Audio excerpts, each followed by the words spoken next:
Hey, what's going on, everybody? It's Physical Friday, and I put out on the Instagram that I was going to be doing some Physical Fridays today and got quite a few suggestions for topics. So we're going to just go down the list. We're going to start out with one that comes from Fishing Dad ×2.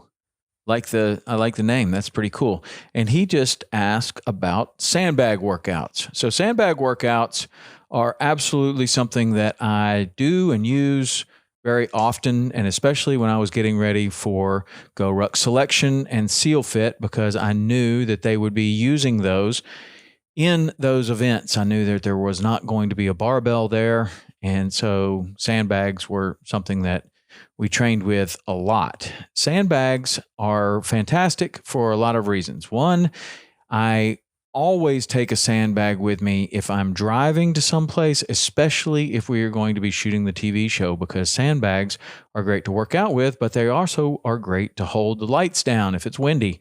And so the crew has kind of gotten used to me bringing sandbags because they no longer bring their own sandbags. So I am bringing sandbags, and I typically work out with them as well. A sandbag can be used in place of a barbell. You can do anything with a sandbag that you can do with a barbell, meaning cleans, jerks, overhead press, snatches, swings like a kettlebell. You can use them in a lot of different ways. Another thing that I like about the sandbag is that if I am going to fly somewhere and I'm going to be in a beach environment, which I often am because we're usually going fishing, and I can throw in a couple of different types of sandbags that I have, one being just kind of an empty cylinder that you can fill with beach sand and use. I can make that 60 pounds if I want to.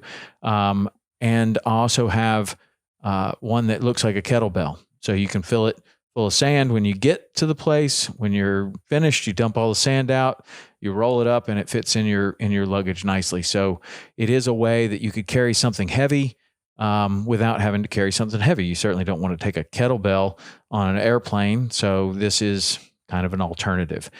The sandbag comes in a lot of different things. You can get one that is as simple as just go to the Army Navy store and pick up a duffel bag, right? You can fill that with sand. Good, works. Some sand may come out because people, and if you're dropping it, you might break it eventually, and probably will. So because that has happened and people really enjoy training with sandbags, people like Rogue, like Go Ruck, like Brute Force have come up with much higher quality sandbags that have kind of an interior liner where you fill that up with sand. It's got double or triple Velcro to keep the sand in the cylinder. Then you put that inside of a bag that has some handles on it, and that's kind of a proper training sandbag. But you do not have to have one of those. You can absolutely train with just any kind of bag that you can put sand in. You can even go to the hardware store and get a bag of sand and use it in the plastic. But eventually it's going to break. And so you're taking measures to keep the sand in the bag. Okay. So don't let price be a factor in the sandbag. You can go to the Army Navy store. You can pick up a $3 surplus bag. You can fill that up with sand. You can use plastic bags inside of that, fill that up with sand, use some tape, whatever. You can make it very, very easy and does not have to be expensive. If you are in the market for something more expensive, Rogue and Go Ruck, I own lots of both of those bags, and they're very good. So my favorite sandbag workouts are actually very simple. My favorite one we'll go over right here. It is just Sandbag Get Ups. And a Sandbag Get Up is an outstanding core movement. It's similar to a Turkish Get Up, where you are going to lay on the ground and you're going to get up with weight. That's all there is to it. We're going to watch Mark Devine here from SEALFIT do the Sandbag Get Up, where he has a sandbag, looks like it's about 100 pounds. He puts it on his shoulder. He kind of does a forceful sit-up. He puts his hips up, puts his knee under, and stands up. That would be one. Then he would lay back down all the way back onto his back. Shoulder blades go flat. You change it over to the other side. The same thing. One knee comes up. You sit up. You do kind of a reverse sit out in wrestling. Hips up. Get your knee under. And then stand. Okay. So that is a fantastic movement for your core. One of the best core strengthening movements, in my opinion. The way that we use this, or that I've used this in my training, is to simply do 60 sandbag get-ups, or whatever your fitness calls for, any number. You could do 20, you could do 60, you could do whatever your fitness calls for or allows. In our case, it's 60 sandbag get-ups, and we do that 4 times. Okay, so with a 60-pound sandbag, doing 60 sandbag get-ups 4 times over the course of your workouts or whatever, you keep track of this time, and you'll see that you're getting better and better and better. Some of that is technique in how you're getting up. Some of it is that you're getting stronger. Some of it is that you're getting in better shape. Some of it is that you're increasing your stamina. All of it means that you're getting in better shape and you're becoming more capable. If you can do 60 sandbag get-ups in 12 minutes, and then you can come back and you can do that in 10 minutes, and then you can do that in 8 minutes, then you can do that in 6 minutes, you're getting better. Whether it's technique or strength or stamina or a combination of all of those, you're becoming a more capable person. Okay. So that is one of the best sandbag workouts. It's one of the simplest. It's one single movement, 4 times. And if it becomes too easy, increase the weight of the sandbag. Okay. The second one that I'll give you today is one by my friend Ross Enamite. This one is also a very simple workout. I like simple workouts. I don't like things to get too complicated. This one is called the carry, run, press, and puke.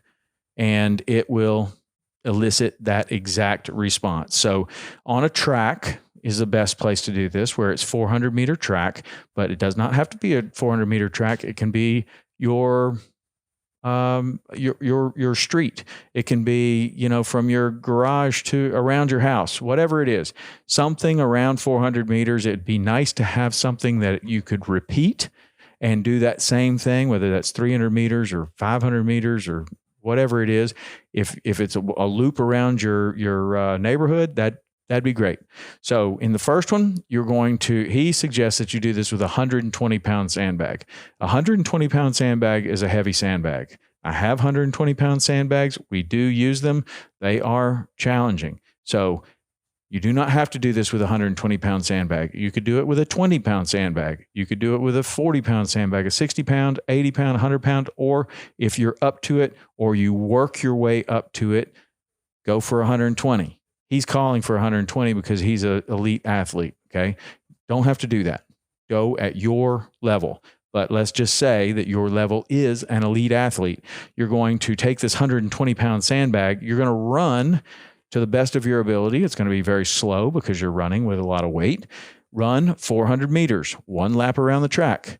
You're going to drop the sandbag. You're going to run 400 meters without the sandbag.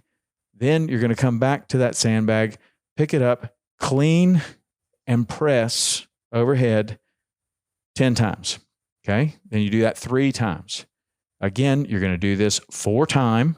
So you're going to have a watch there of some sort. Keep track of the time, keep track of the weight of the sandbag, and then you can repeat this workout and you can start to see if you're getting better and better. Now, if you're going on vacation and you have the opportunity to put some beach sand in a sandbag of some sort, this can be a fantastic one. You can easily go out and measure out 400 meters or 200 meters down the beach, 200 meters back, and you can do this workout on the beach right there, traveling. Great workout for that. But sandbags, the thing to remember about sandbags is it is actually one of the simplest forms of training.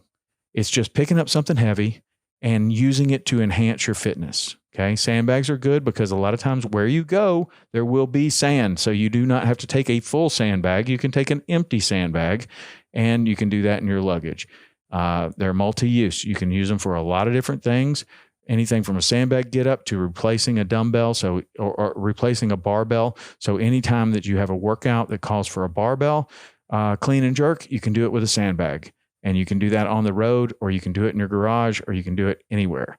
They're also quiet. So when you are working out early in the morning at the hotel, or early in the morning right under your wife's bedroom window, like I do a lot of times, if you're dropping sandbags rather than dropping dumbbells or barbells or kettlebells or whatever you're dropping, hitting a tire, all kinds of things that are loud, sandbags are very forgiving for that. They also are forgiving on the driveway surface. If you're dropping stuff on the driveway surface, sometimes that's not so good for your driveway. Sandbag is safe for all those things. You can drop it in your house, you can drop it in anywhere, and likely not going to break anything. So I'm a big fan of sandbags. I hope that was a good how-to or Physical Friday for you and answered your question. I'm going to continue this next week with sandbag workouts. But the thing about the next week's sandbag workouts is they're all going to be partner workouts with a sandbag. So stay tuned for next week. We're going to come back with partner workouts with a sandbag, just another way that you can vary your training, do something different, bring a friend along, and use some kind of a simple implement like a sandbag to get a fantastic workout. That's next week. We'll see you then.